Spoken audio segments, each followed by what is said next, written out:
बाद पहला top trading idea और उसके बाद हम स्पॉट करेंगे मार्केट में पूरी एक्टिविटी। लेकिन देख लीजिए इस समय जो जापान के बाजार हैं वो हरे निशान में है, हांगकांग के मार्केट में हरियाली, चाइना आधा % ऊपर। तो तीनों ही देखिए बड़े बाजार जो हैं एशियाई मार्केट्स वो अच्छा प्रदर्शन दिखा रहे हैं। 11,300 के ऊपर गैप अप ओपनिंग आज आपको एसजीएक्स निफ्टी दिखा रहा है, होती हुई नजर आएगी। 11,325 के आसपास यहाँ पर कारोबार हो रहा है। और दिखाइए एक बार देख लेते हैं डाउ फ्यूचर्स किस तरह से ट्रेड कर रहा है। तो सारे ग्लोबल मार्केट्स की तरफ से आज अच्छे संकेत यहाँ पर नजर आ रहे हैं। राजेश अग्रवाल साहब, आपने 2 लार्ज कैप्स तो बताए, एक आध 2 बढ़िया स्मॉल कैप या मिड कैप पिक्स भी बताइए। आज लगता है मिड कैप्स का भी दिन हो सकता है।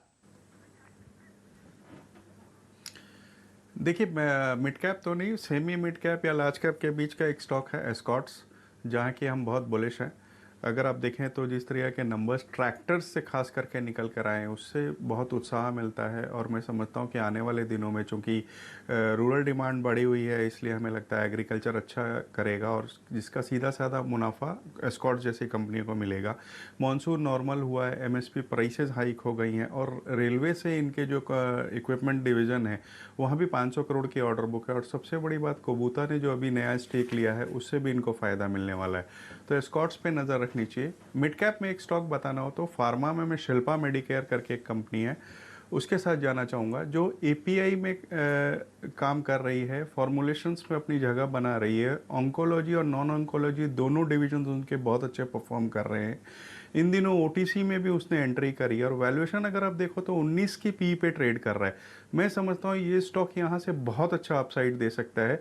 किसी को अगर साल भर का नजरिया हो तो शिल्पा मेडिकेयर को बिल्कुल डिलीवरी बाइंग करनी चाहिए। सही बात है। जब मेरे तो 4 डिजिट के टारगेट हैं इस स्टॉक में, अच्छा प्रदर्शन दिखाएगा ये शेयर शिल्पा। और एस्कॉर्ट्स पर एक टेक्निकल चेक भी लेंगे आगे, लेकिन ये दोनों ही शानदार शेयर आपने बताए हैं। मार्केट देखिए खुल गया है, प्री ओपनिंग ट्रेड्स आपके सामने करीब 300 पॉइंट ऊपर इस समय सेंसेक्स आपको नजर आएगा। निफ्टी भी देखिए जैसा हम कह रहे थे आज अच्छी शानदार गैप अप ओपनिंग होनी है, वैसा ही होता हुआ आपको नजर आ रहा है। तो तेजी के साथ शुरुआत हो रही है, ये अच्छे संकेत हैं।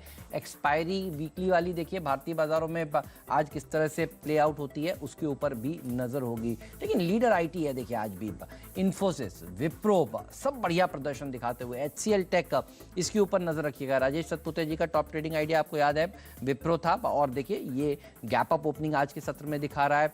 रिलायंस इंडस्ट्रीज इसके ऊपर रखिएगा नजर, 1.25% ऊपर देखिए ये खुल रहा है। ये राजेश अग्रवाल साहब ने भी देखिए आज अपना कन्विक्शन आइडिया दिया था। टाटा स्टील देखिए ये भी 1% ऊपर खुलने की तैयारी कर रहा है। तो रिलायंस इंडस्ट्रीज, टाटा स्टील ये आउट परफॉर्मेंस दिखा रहा है। एस्कॉर्ट्स भी दिखाइए एक बार प्लीज, इसके ऊपर भी आज देखिए फोकस होगा इस फंड बाइंग के चलते। और कल भी देखिए आउट परफॉर्मेंस स्टॉक ने दिखाया था, अब थोड़ा सा देखिए फ्लैट खुल रहा है। हालांकि अभी प्री ओपनिंग ट्रेड है, ये आपको कविता जी ने सिप्ला बताया था। ये तमाम स्टॉक्स हैं देखिए जिनके ऊपर आज नजर होंगी। ये हमारे टॉप कन्विक्शन आइडियाज सुबह 8 बजे के हैं और कुछ नए आइडियाज भी आपके सामने रखे जाएंगे। लेकिन हर्ष साहब शुरुआत तो बहुत ही बढ़िया नजर आ रही है। 11,350 के ऊपर जाकर निफ्टी इस समय ट्रेड करता हुआ। जी हाँ, एक्शन तेजी का और ऐसा लग ही रहा है कि फिर से मिड कैप स्टॉक्स रुझान अपना और मजबूत करते हुए दिखाई देंगे हेमंत, क्योंकि आप देखिए लेमन ट्री जैसे काउंटर्स में खुलते ही अपर सर्किट की तैयारी होती हुई दिखाई दे रही है। बैंकों में फेडरल बैंक जिसकी काफी धुलाई हुई है पिछले 2-3 ट्रेडिंग सेशंस में,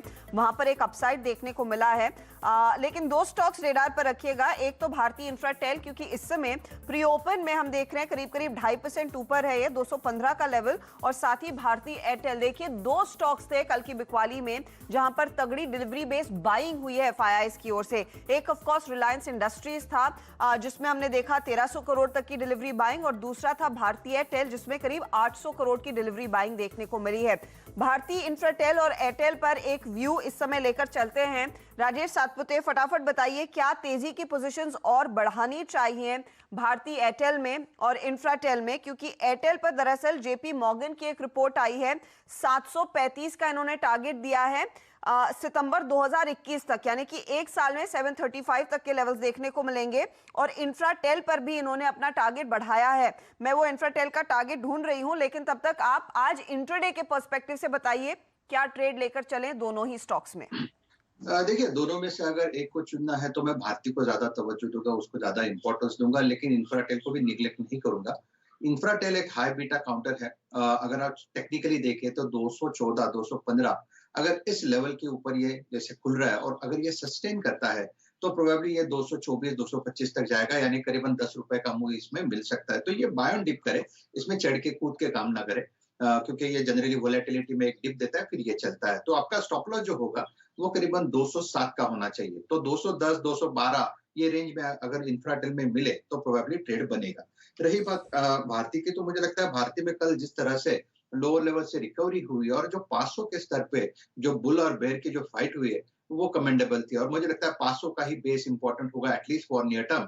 और सामने मुझे लगता है 520 से 525 का एक पुल बैक, एक स्विंग ट्रेड यहाँ पे बनता है। So it's a buying Bharti 505 के ऊपर स्टॉप लॉस के ऊपर बाय करे और स्टॉप लॉस जो है वो 500 के नीचे रखे। प्रोबेबली आप ये कह सकते हैं कि 497 का एक स्टॉप लॉस रहेगा तो एक बेटर स्टॉप लॉस होगा। 497 के स्टॉप लॉस के साथ भारती बाय करे, सामने 520, 524 तक का एक पुल बैक मुझे लगता है आएगा। बहुत सही। तो देखिए इसके ऊपर नज़र होगी और देखिए हमारी जो टिकर टीम आपको दिखा रही है, बहुत सारे स्टॉक्स हैं जहां पर आज एक्शन देखने को मिलने वाला है खबरों के दम पर, तो उसके ऊपर ज़रूर आपकी नज़र होनी चाहिए। इंडिया बुल्स हाउसिंग भी देखिए QIP और फंड रेजिंग के चलते मजबूती के साथ आज खुल रहा है। लेकिन चलिए स्टॉक 2020 की टीम में देखकर एक एक स्टॉक जो सबसे अच्छा लगता है राजेश जी ने ढूंढ लिया है। राजेश जी बताइए, नीरज की टीम और मेरी टीम देखकर क्या पसंद है? मेरी टीम में मेटल्स और टू व्हीलर और ऑटो स्टॉक्स के ऊपर मैंने फोकस किया था, और नीरज की टीम में खबरों के दम पर देखिए अलग अलग स्टॉक्स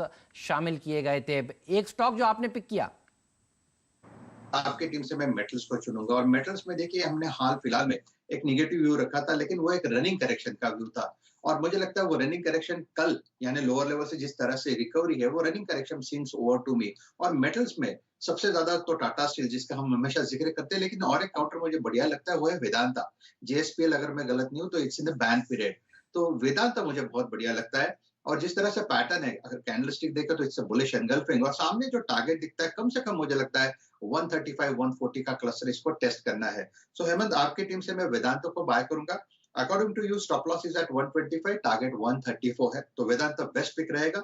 और नीरज जी की टीम से मैं फार्मा को चुनूंगा, और जो कल हमने भी फार्मा जो लास्ट में क्लोजिंग सेशन में जो पिक किया वहां से बहुत बढ़िया रैली, शॉर्ट कवरिंग रैली हमने फार्मा में देखी, और उसमें से जो बेस्ट पिक रहेगा उनके लिए वो रहेगा कैडिला, क्योंकि कैडिला में देखिए कल भी सेम लोअर लेवल पे खुला, वहां से complete recovery. So it's a bullish engulfing with a rise in volume. So price and volume pattern भी देख के बेस पे और कैंडलस्टिक के बेस पे दोनों पे यहाँ पे बाय बनता है।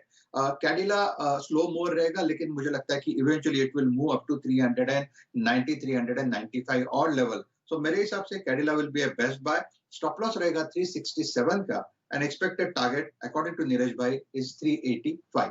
ठीक बात है। कैडिला फार्मा शेयर तो देखिए बढ़िया है ही, और अच्छा प्रदर्शन आज दिखाने ही वाले हैं, तो इनके ऊपर तो नज़र होगी ही। लेकिन चलिए, अगर आप किसी वजह से देर से जुड़े, आधा जुड़े, सुबह